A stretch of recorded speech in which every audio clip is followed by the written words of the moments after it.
All right, hey y'all. Um, Today we're going to be talking about how energy can change from one type to the other and what's called an energy transformation. But before we can really get into how energy changes from one kind to the other, we've got to know each type of energy. And you actually did this last year and you called it melts. This year, instead of calling it melts, we're going to call it Mrs. Scent because we're adding two new forms of energy. So some of this will seem like a review as I go through it. I'm going to click through these slides to give you the definitions and examples, and you were given a notes page by the sub. I will have a picture in the slide of what you need to fill into your notes. So when we get to that picture, the sub can pause the video so you can copy what's written there and then click play so that you can continue with the notes. So let's go ahead and get started. We're going to start with the M from Mrs. Scent and what it stands for. I'm sorry, I forgot. First, I wanted to remind you that the law of conservation of energy states that energy is not created or destroyed, it just changes its form. And that's what we're getting into, the different forms. So now we'll start with our M. M stands for mechanical energy, and that is just the energy that's generated through movement and when things move. So, sort of like the blades of this fan are moving, that would be mechanical energy.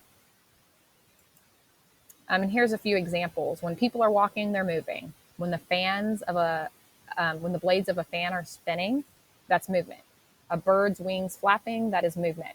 You can think of tons of things that move, lots of different examples, but anything that is moving will have mechanical energy while it is moving. So this is what you need to copy into your notes. For the mechanical, the M of Mrs. Scent, we're going to do energy of motion, and then you'll fill in underneath that potential energy plus kinetic energy. We're going to talk about potential and kinetic energy when we get back from Christmas, but potential and kinetic energy combined is just what we call mechanical energy. And then a few examples: walking, riding a bike, throwing a ball. You could probably think of a lot of other things to put there. If you need to pause the video right here so everyone can get the definition part here and the examples written down, you can do that at this time. All right, we're going to go ahead and go on to the next one, which is radiant energy. That's the R in Mrs. Scent. It also can be called light energy because it's the same thing. And it's just energy from electromagnetic waves. So anything that gives off light will have light or radiant energy.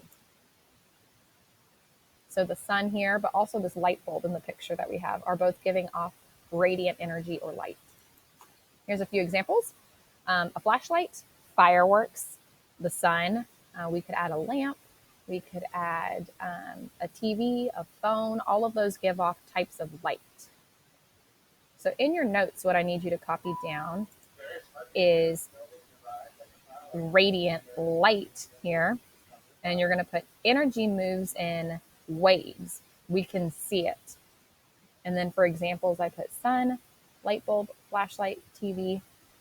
You can probably think of lots of other things to put there again.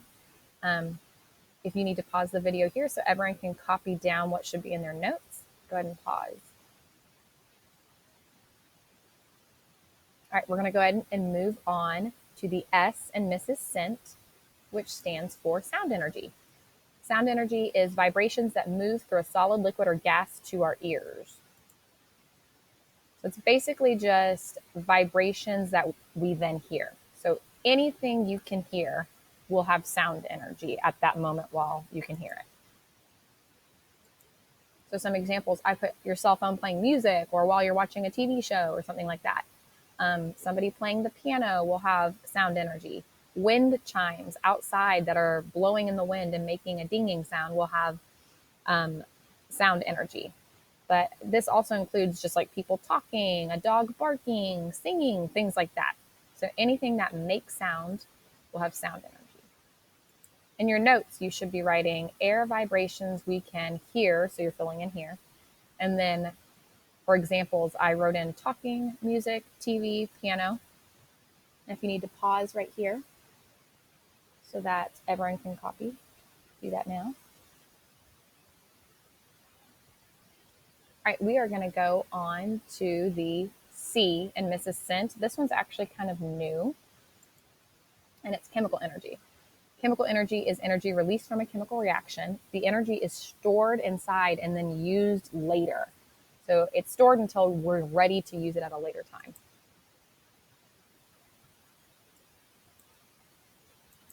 So some examples that you have to know. The first one is batteries. So inside a battery, it has chemical energy that gets stored. And then whenever you have that inside of an object and you turn the object on, the energy inside the battery is released and it's able to change into electricity and then into whatever else you need it to change into. If it was a flashlight, like light energy. So this is a type of chemical energy, batteries. Food is also considered a type of chemical energy because there is stuff stored inside the food so that when you eat or whenever an animal eats food, whatever it is that's eating, that energy is taken into the body and stored inside of your muscles and everywhere that you need it. And then when you're ready to move, your body takes that energy that's stored and allows you to move. And then also things like matches or fuel or gasoline. It's stored inside of the substance, and then when you're ready to use it, it's released. But the two big ones you should really know are food and batteries. So we'll copy this into our notes. Energy stored in bonds between atoms is really a type of potential energy, which we'll talk about after Christmas. And this includes food, batteries, gas, and fuel. If you need to pause the video here, you can do that. All right, the next one we're going to get to is E, which is electrical energy. And this is electricity, or electrical energy is energy through electricity. This is basically anything that you plug in to a wall or an outlet. Some examples, anything you plug in to use will start with electrical energy. So I sort of did that picture here for you. But like a toaster, you plug it in for it to work. A lamp, you have to plug in for it to work. If you're using like a desktop computer, it's got to be plugged in to work.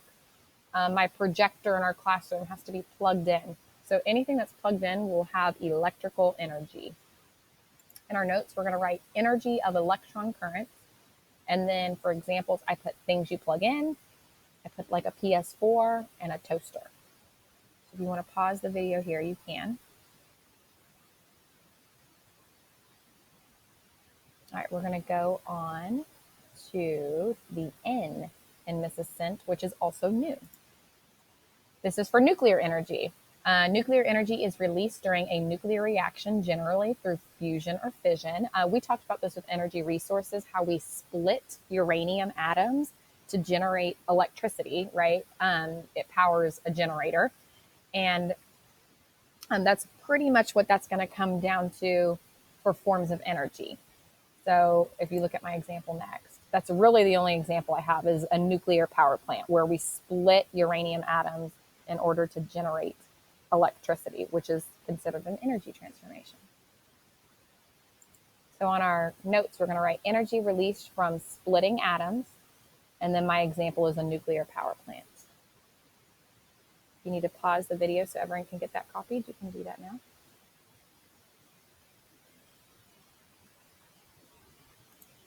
All right, and finally, the T in Mrs. Scent, the last one.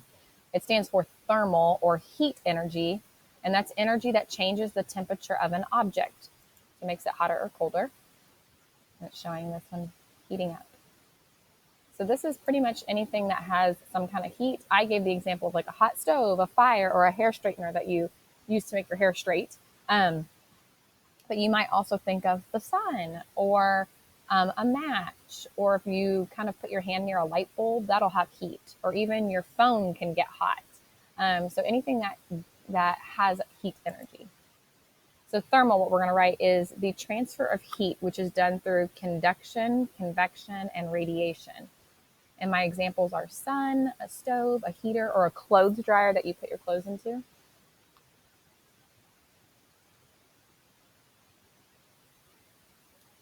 You need to pause right here so people can continue doing that, you can.